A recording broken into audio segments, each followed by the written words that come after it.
Berita apa aja yang kamu tulis selama ini? Berita apa aja yang aku tulis, alhamdulillah. Kriminal termasuk. Jadi mungkin singkat cerita ya. Aku masuk di dunia jurnalistik itu tahun kemarin mungkin. Gitu. Oke lah, kamu dulu kan kuliah double. Berat nggak? Gimana ya kok ditanyain? Tapi keren nggak? Itu keren dong. 4 tahun itu lulus bareng-bareng ya? Masih dalam satu periode waktu yang sama lah. Iya, Mas.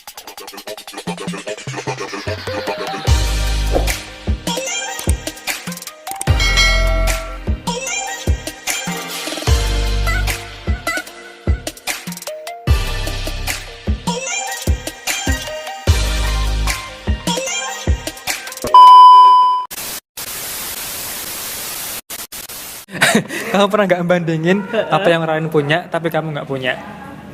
Dan itu kepikiran terus?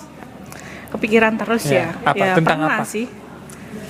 Kadang macam-macam ya, bisa tentang materi, tapi kalau materi sih selama ini masih jarang ya, tapi kadang tuh soal kesempatan, privilege sih.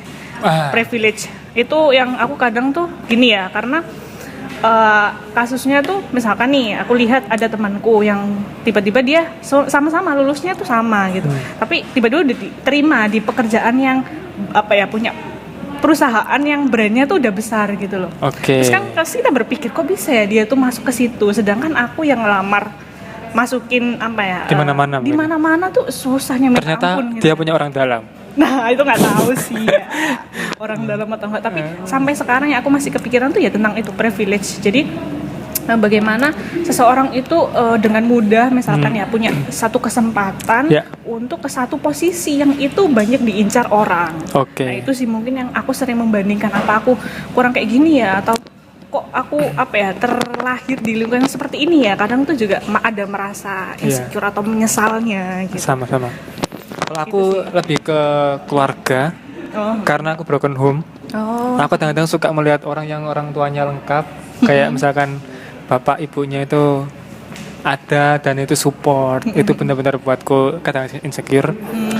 Ya akhirnya itu berpengaruh lumayan besar loh, orang-orang broken home itu. Maksudnya support ketika anak-anak, ketika masa-masa menjelang pernikahan seperti ini tuh kadang-kadang aku mikir. Akhirnya kayak andai gitu ya. Andai seperti ini gitu, seperti ini. Tapi lagi-lagi itu yang terjadi sudah terjadi, dan kita nggak akan bisa kembali lagi ke waktu yang sebelumnya. Kita nggak bisa menghapus masa lalu kita, nggak bisa merevisi masa lalu kita ya. Ya kita terima keadaan dan mikir, terus bagaimana sih ke depan solusinya gitu, pasti begitu. Dan jangan sampai aku jadi kayak orang tuaku, maksudnya mudah untuk memutus hubungan, menceraikan. Tanpa mempertimbangkan bagaimana anakku depannya. Dampaknya ya. Itu berat banget. Sih. Jadi kita yang sebagai generasi yang selanjutnya tuh harus banyak belajar dari sebelumnya itu. Itu bagus banget sih, penting banget nih. Karena nggak banyak loh Lut, orang kayak kamu Lut. Katakanlah gini ya, ada banyak kan fenomena yang menghadapi masalah atau punya masa lalu yang seperti itu gitu. Tapi akhirnya tuh menjadi satu trauma, menjadi satu kayak hal yang berdampak negatif gitu kan, seperti tidak menerima, jadi masih ada terbayang-bayang kayak gitu kan. Nah, itu memang harus butuh proses ya untuk bisa menerima. Betul, aku dulu juga nggak sempat nggak menerima keadaan, tapi lambat laun ya terbiasa akhirnya menerima. Kalau cewek, nah aku ini kan random ya. Ada yang bilang gini, cewek itu kebanyakan insecure atau suka banding-bandingin ke orang lain tentang fisik. Itu fakta atau mitos? Setuju atau nggak setuju? Fakta sih. Fakta. Berarti kamu juga pernah? Pernah lah, ya pernah. Tentang fisik ya? Iyalah, karena kita itu sebagai perempuan kadang pertama kali yang menarik perhatian itu kan wajah atau fisik ya. Bahkan di CV atau di loker-loker. Berpenampilan menarik. Iya kan, harus berpenampilan menarik. Tapi kenapa kalau cowok itu ya nggak? Ada nggak sih? Ada. Ada juga ya. Ya kan misalkan dia customer service, di depan dengan publik, itu kan juga harus berpenampilan menarik. Betul. Tapi kecenderungannya itu kan tertentu ya. Memang customer service ya, memang harus seperti itu. Tapi kalau perempuan tuh ya rata-rata sih harus berpenampilan menarik. Nah itu memang menjadi salah satu yang bisa menarik gitu kan ya, menarik perhatian. Ya gitu sih. Berarti fakta. cewek itu insecure Sejauh fisik. ini yang selama pengalamanku ya, aku kan nggak bisa mengenalisis semuanya ya. Ya fakta. Tetapi sekarang sudah banyak kampanye-kampanye tentang bahwa cantik itu tidak hanya penampilan fisik. Iya, tapi inner beauty. Inner beauty, kemampuan, skill dan sebagainya. Betul. Aku pernah bilang gini di podcastku. Semua cewek itu cantik di mata cowok yang tepat. Dan semua cowok itu ganteng di mata cewek yang tepat. Maksudnya ya relatif, subjektif. Subjektif Ya. banget. Buktinya aja. Kamu melihat siapa ya contohnya ya? Yang cantik itu siapa ya? Siapa sih artis yang cantik menurutmu? Artis yang cantik. Iya. Agnes Monica cantik nggak? Cantik. Biasa aja menurut. Biasa aja. Menurutmu biasa aja. Oke. Iya. Mau Ayunda? Cantik lah. Iya, cantik juga sih. Iya. Ya soalnya subjektif banget gitu loh. Iya sih. Dan keker kan Agnes Monica itu. Iya kekar. Iya sih ada kadang yang nggak suka ya. Iya. Aku sebagai cowok ya nggak suka cewek yang keker. Ya, dan juga ya terlalu tomboy gitu ya. Mau Ayunda itu, Raisa itu. Raisa betul. Nah, itu. Iya sih. Lagi-lagi itu. Tapi sekarang tuh banyak bahwa tentang cantik itu bervariasi ya. Ada yang orang terlihat cantik ketika dia sudah mulai berbicara, ketika dia menulis I'm pretty when I'm writing. Nah ada kan istilah kayak gitu. Dan ada juga kayak aku punya satu figur wanita cantik ya yang nggak cuman fisiknya aja, tapi dia juga secara kepribadiannya terus itu bagus. Itu Prilly Latuconsina. Oh iya. Tahu nggak? Jadi tahu. aktris jadi memang cantik, tapi di sisi lain yang menambah kecantikannya dia itu karena karakter dia tuh humble banget nggak sih? Humble banget anaknya dan sombong. Yang kerennya itu dia punya satu prinsip hidup, mindset yang sering dia kampanyekan. Gimana tentang wanita, tentang kita itu harus percaya diri. Sebagai seorang wanita kita nggak boleh lemah kayak gitu kan. Kita wanita, kita punya impian. Nah kita harus berani untuk mewujudkan impian itu. Jangan terbatas tentang mungkin secara kasarnya itu kayak paradigma dari lingkungan gitu tentang wanita itu harus di rumah, harus jadi ibu rumah tangga. Bahkan ada salah satu statementnya Prilly itu ya, ketika kita nanti berumah tangga, kita jadi ibu ya, kita harus jadi ibu yang cerdas lah. Kita kan mau mendidik anak-anak kita dari yang betul banget. Sekolah yang paling dini itu dari ibu gitu kan, dari keluarga. Anak itu nanti kita sekolahin ya waktu TK, SD, tetapi ya enggak 100% waktunya kan dihabiskan di sekolah. Di sekolah ya, di rumah pasti kan berinteraksi sama ibu sama orang tua. Jadi kita harus menjadi ibu yang cerdas gitu kan. Maka kita ya harus punya pendidikan gitu. Kita harus banyak belajar sedini mungkin. Misalnya ilmu parenting itu nggak pernah diajarin di kuliah ya. Kita belajar cari sendiri. Nah aku yang keren selalu dari seorang Prilly itu seperti itu. Dan sekarang dia jadi dosen sekarang. Oh iya, dia kan S1, dia S2 tuh. Aku kurang tahu ya, kayak S1, S2, tapi sekarang jadi dosen praktisi di UGM. Dan itu satu prestasi yang luar biasa yang dia impi-impikan juga dari dulu dan akhirnya sekarang tercapai. Nah, itulah seorang Prilly yang dia nggak cuman puas dari sebagai seorang aktris aja, tapi dia juga menjadi fasilitator, jadi trainer juga, mengkampanyekan tentang women gitu ya, tentang wanita. Dan sekarang jadi dosen komunikasi dan hiburan kalau nggak salah di UGM itu. Pokoknya tentang dunia aktris gitu di ilmu komunikasi UGM. Gitu keren banget sih Mbak Prilly. Dia juga gini aja. Dulu kan pas zaman-zaman dia masih di sinetron. Kan ada fansnya yang minta nomor dia. Dia tuh polos banget, dikasih sama dia. Iya aku pernah dengar ceritanya juga. Dikasih, jadi berarti share nomormu dong, dikasih sama dia, nomor asli loh. Sampai dia itu sehari dapat ratusan SMS atau WA yang masuk. Dan dia tuh dibalas, sampai dia dibalas. Selalu itu loh dia. Iya memang. Sehambal itu. Keren. Jadi dia nggak star syndrome. Sekarang kan banyak artis star syndrome. Kayak menarik dikulik nih. Iya. Jadi aku pengen ngulik nih star syndrome. Oh, apalagi sih yang kayaknya yang kemarin apa namanya? Habis ada kasus KDRT. Sebenarnya kan dia bukan siapa-siapa kalau tidak karena istrinya. Iya. Awalnya kamu kenal dia dari mana? Aku kenal dia tuh dari istrinya. Ya? Pertama kali kan istrinya tuh ikut audisi. Terus kan dia jadi host di acara tersebut juga kan. Iya. terus dia akhirnya menikah. Ya kayaknya dari situ deh. Dari situ. Sama ada beberapa mungkin sinetronnya dia ya yang tayang di waktu yang sama. Ya mungkin itu. Apa kita akan mengulik itu? Ini kayaknya dari kemarin itu ini ya, lihat komen-komen netizen tuh salah satunya ya ini tentang star syndrome-nya si artis ini. Ya kan aku juga ini apa namanya jadi ingat. Jadi gitu ingat. Kan. Iya. Oke. Dan ternyata dia tuh apa namanya nggak jadi wes. Ini sensitif loh ini. Tapi ini sudah hampir mendekati fakta loh. Oh iya gitu ya. Ya teman-teman di TikTok mungkin yang punya TikTok mungkin muncul lah di FYP-nya ya. Jadi ternyata dia itu dulu memiliki fakta yang kelam, jejak digital yang nggak bisa bohong lah. Benar. Ini udah tersebar juga ya. Tersebar di mana-mana. Udah nggak jadi rahasia lagi. Iya, karena udah disebarkan sama warganet Indonesia. Dan kok nemu aja gitu ya. Nah ini adalah kecanggihan. Aku juga salut banget sih. Aku nggak tahu mau salut mau kayak gimana ya. Tapi netizen Indonesia tuh sangat amat jeli. Ya, berjiwa-jiwa jurnalis semua. Nah, aku tuh curiga mereka nih kayaknya pernah punya bakat jadi jurnalis gitu. Secepat itu loh. Jadi mereka riset dong. Riset tuh sampai scroll kan orang malas kadang ya nge-scroll ke bawah. Mereka tuh scroll sampai 2015 nih 2022, 2015 tuh di Twitter tuh nggak bisa loncat ya. Aku kurang tahu sih ya karena aku juga nggak nyari langsung itu, aku langsung dari udah dapet nih tahun 2015. Iya.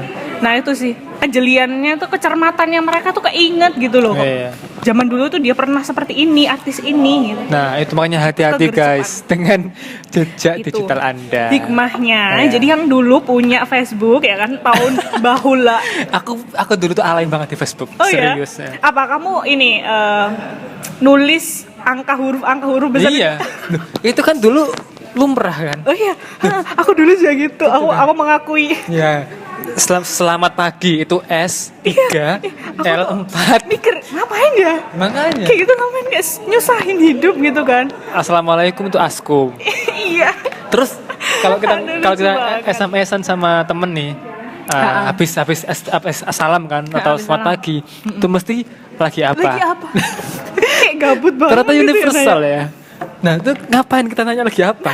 Sepenting apa emang? Terus aku jawab lagi Novi, tahu nggak? Nonton film. Nonton TV. Oh no. Ya singkatan kayak gitu. Nonton ya, TV. Ya. Nonton TV. Terus TV apa? Aku bahasa SpongeBob gitu, misalkan ya. Ya terus aku tanya lagi, nah kamu lagi apa? Nah, iya benar. Lagi Novi juga. Novi apa? SpongeBob. Banget gitu nggak sih? Iya. Ngapain gitu kan? Makanya. Aku masih ada tuh di Facebook. Aku tak pertahankan yang. Yang itu dipertahankan. Soalnya itu jejak kealayanku dan aku gitu. Menerima kalau aku dulu pernah. Jadi berproses itu. Ya. Iya. Dari alay sampai enggak gitu. Ya. Tapi yang foto-foto yang agak-agak kontroversi sudah ya. Clean alhamdulillah. Clean. Ya. Dulu kan aku punya mantan SMA. Oh gitu. Sekarang dia udah punya anak. Dan anaknya mirip aku. MC kok. Enggak. Ini sebuah skandal. Enggak. Jadi skandal kayak artis itu. Itu jokes. Maksudnya mirip aku sama-sama gantengnya kayak aku. Gitu. Ntar tercengang loh calonmu loh. Enggak. Apa gitu? Enggak. Oke. Enggak, itu dulu SMA masa lalu. Terus masa kemudian aku Tapi dulu. Kamu pria baik-baik kan? Baik-baik dong. Maksudnya gimana? Ya baik, orang personalitinya baik. Ya baik. Tenang aja baik. Mempertegas aja. Iya. Itu mantan keduaku. Pertama itu SMP. Jadi aku pertama kali pacaran SMP. Oh SMP. Yeah. Wow. SMP udah pacaran. Bucin banget tuh. Oh jelas. Siapa ya anak remaja sekarang yang nggak bucin ya? Aku kalau bucin aku ada alasan. Oh apa alasan? Broken home. Oh gitu ya, bisa ya jadi alasan ya. Enggak guys. Biasanya kan broken home kan kasih sayang kan. Jadi dia mencari kasih sayang. Tapi sebenarnya itu nggak bisa dibenarkan juga. Benar. Kan bisa dengan sahabat, hewan peliharaan. Pelariannya jangan begitu. Nanti bisa terjerumus dalam ya seperti itu. Iya seperti itulah. Kalau sudah terlanjur, aku juga nyesel kenapa dulu sampai seperti itu. Iya, tapi ya nggak apa-apa kan kita berproses ya. Mungkin pada saat itu belum dewasa ya kan, masih SMP kan. SMP ya. Masih belum bisa menerima dengan bijaksana. Betul. Gitu. Oke. Kamu pernah pacaran? Ini nggak ada yang tahu loh ya. Eksklusif kan ya katanya kan ngobrol random. Pernah nggak ya? Pernah. Coba tebak. SMP. Salah. Orang Surabaya tuh nakal-nakal loh, terkenal. Gitu. Mesti tuh agak lebih. Aku nakal. Bukan mesti bukan nakal-nakal. Sorry tak edit. Orang Surabaya itu pergaulannya Aku ngomong gitu orang Surabaya semua guys, apa lupa? Kalau gitu Surabaya. Enggak Lebih usah ke perkotaan gitu tahu kan. Ya, orang Surabaya Nah. itu lebih perkotaan, akhirnya kan Jadi lebih apa ya, bebas kan. Ya, itu secara akhirnya potensi untuk melakukan sebuah kenakalan itu kan lebih kenakalan, besar. kenakalan remaja. Ya. Masa kamu nggak pernah kayak gitu-gitu? Alhamdulillah aku tuh anak baik-baik dari Nah. bayi ya, dari bayi. Dari bayi aku sudah anak baik-baik guys. Ya. Tapi aku ngeliat kamu emang, Tapi- aku jujur ya, aku lihat kamu tuh first impression tuh kayak memang kamu tuh anak yang terpelajar gitu. Terpelajar kan aku belajar ya, Iya, kan aku sekolah ya. Ya maksudnya terpelajar, nggak neko-neko, nggak nggak aneh-aneh, macem-macem nggak gitu ya. macem-macem.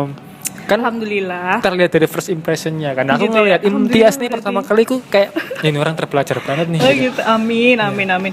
Alhamdulillah aku lingkungannya dari kecil itu religius ya. Orang Nah. tua aku banyak berkecimpung di dunia agama dan sosial gitu. Ya. Jadi kakak-kakakku tuh juga semua di pesantren. Cuman aku yang nggak di pesantren waktu itu, dan itu SMP.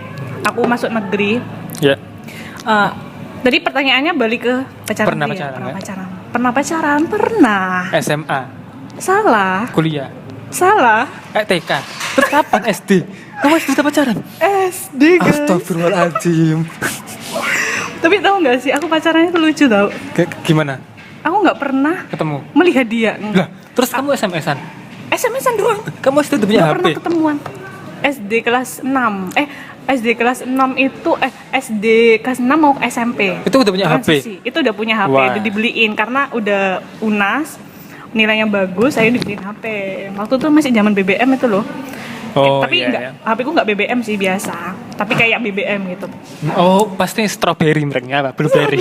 Ya, Ada dulu. semacam itu. Dulu tuh merek-merek itu aneh-aneh, Jas. Iya, aneh. SPC, strawberry, blueberry. Aku nggak tahu kok bisa Nexian. tuh mereka tuh kepikiran strawberry, blueberry Iya. kayak gitu ya. Apa mereka mungkin kesukaan KW-nya kan ada blackberry lah, ini dibuat Strawberry. KW-nya Ya, bisa strawberry. sih.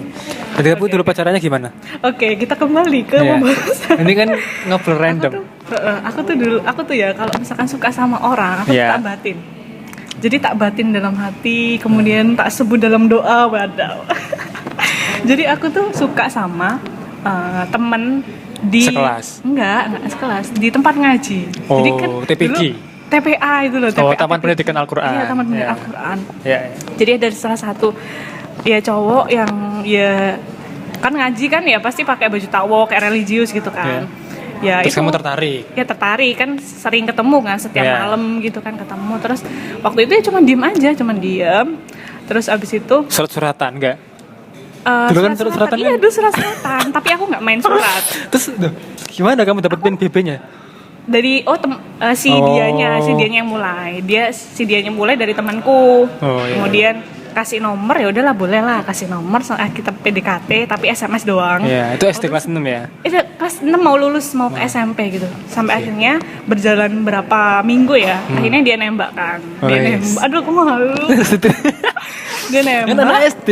Iya, anak Ya, SD. memang kan masih seneng-senengan. Terus aku kan takut, dia kan nggak pernah pacaran. Terus dalam bayanganku tuh pacaran tuh kayak horor gitu loh, kayak kayak gitulah. Jadi waktu ditembak itu aku nggak mau ketemu sama dia. Oh, tapi kamu nerima? Tapi aku nerima, iyalah aku jawab iya. Tapi aku nggak menemui dia. Dia Oh. nungguin waktu itu di suatu tempat.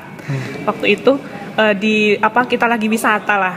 Kayak oh, gitu. study tour. Study tour TPA waktu itu, TPQ waktu itu kan. Tapi aku malu. Terus Nah guys, sorry tadi agak sedikit kepotong karena HP saya mati yang bagian ngerekam. Tadinya mana Oke, sampai lanjut. pacaran pacar SD, pertama, pacar iya, pertama SD. Jadi aku pacaran itu emang cuman satu kali, dan itu aja. Ya, pas Dan itu waktu zaman SD tuh. Ya. zaman SD mau naik SMP ya, namanya anak Iya. remaja ya, remaja Masih Ya, kayak- penasaran lah. kayak cinta-cinta monyet gitu. Terus ya pada intinya adalah aku pacarannya itu beda sama yang lain, kok biasanya kan pergi Ketemuan. berdua gitu ya. Aku nggak pernah Ketemuan. pergi berdua gitu, nggak pernah, karena aku sejujurnya malu ya. Terus bingung juga pacaran tuh ngapain gitu, aktivitas yang dilakukan ngapain. Orang Surabaya masih ada kayak gini. Aku padahal Nggak tahu ya. pandanganku orang Surabaya itu lebih nakal daripada orang Lamongan. Gitu ya. Iya. Nggak tahu sih, mungkin karena teman-temanku juga pada nggak pacaran kali ya, jadi nggak Iya. ada referensi gitu gimana caranya pacaran. Tapi pada saat itu intinya ya ketemu ya waktu di tempat ngaji itu. Lucu juga kalau diingat. Tapi sekarang lebih parah loh, tau nggak? Kenapa? aku nemu beberapa video di TikTok itu anak kelas 3 SD, 4 SD itu sayang-sayangan pakai voice note gitu. Oh iya. Iya. Emang sih kalau anak zaman sekarang mah nggak usah ditanya ya. Iya. Anak TK aja udah punya ayang. Bayangin nih segede gini nggak punya ayang. Udah bisa WhatsAppan ya. Udah bisa WhatsAppan dan kayak gitu. chat-chat mesra-mesra gitu. Udah beda zaman lah, beda generasi gitu kan. Ya aku dulu kelas SMP tuh kan hitungannya udah gede ya, udah tahu waktu itu, tapi masih malu-malu gitu, malu-malu kuciang. Jadi waktu ketemu sama doi itu ya nggak nyapa. Oh, kayak nggak kenal. Kayak nggak kenal gitu loh. Aneh ya. Mungkin kayaknya kalau misalkan dia nonton ya, mungkin dia juga kayak lucu gitu ya zaman dulu. Tapi itu nggak berselang lama ya, cuman beberapa bulan karena kita masing-masing fokus kejar ini ya, studi ya. Dia, udahlah kamu sekolah dulu, aku juga mau sekolah dulu kayak gitu. Jadi ya putusnya bukan karena UNAS kan?